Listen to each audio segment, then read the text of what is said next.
Hey, this is Blake with Battle Tested, Storytime number 69, Hiding and Hunting. In the wild, animals will camouflage themselves for one of two main reasons, for hiding and for hunting. And guess what? We people, we do that as well. I can recall vividly in middle school camouflaging myself because I was so unsure of who I was. Didn't like who I was necessarily. Didn't think that who I was enough for other people to like.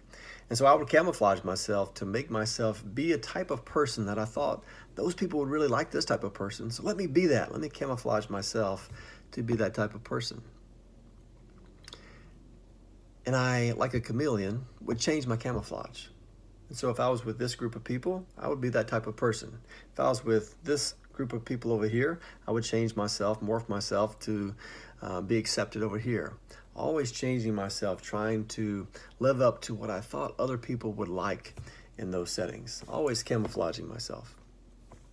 When I was in college, I can remember camouflaging myself for the sake of hunting. I was hunting for that next relationship. I maybe had plenty of confidence now about who I was, or at least much more than I did in middle school, and I was on the prowl. I was hunting for the next relationship that I thought would satisfy me. And so I would maybe make myself look and appear like a certain type of man that this young lady is going to want to date. And I would camouflage myself to be what I thought, again, she wanted, but for the sake of hunting now. I'm not hiding. I'm trying to hunt and be what I think she wants me to be. I recall doing that on a job interview. There was one job I interviewed for that I knew I would not like this job as far as what it would require of me and the talents, the skills, my passions. But guess what? I would have loved the title and I would have loved the pay raise.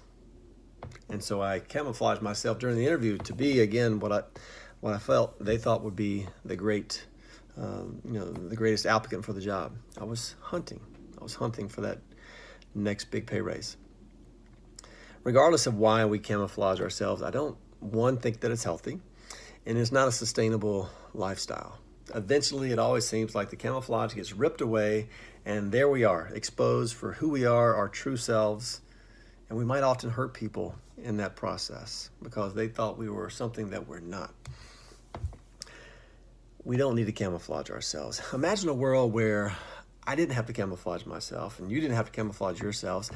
I just was happy and content with who I was, perhaps, or maybe I'm always trying to get better for sure, but I'm not too worried about what other people think of me. I'm not worried if you don't like me. Okay, well, we're different people. We have different beliefs, different whatever.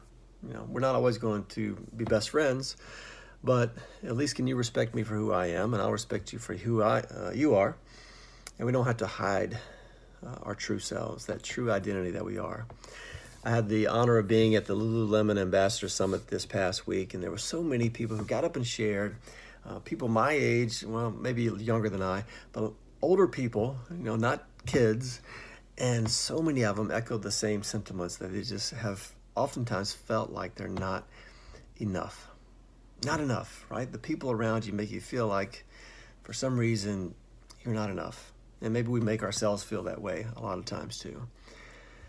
Imagine a world where if we just got rid of our camo and we just could be ourselves and others could be theirs, how freeing would that be? Not having to worry about what other people are looking at and judging and those types of things. Is it possible? I don't know. But I know at least that if maybe I start with me, maybe that encourages other people to start as well. No more camo, no more hiding, no more hunting. Just be you. Just be me, and let's leave it at that. Take care.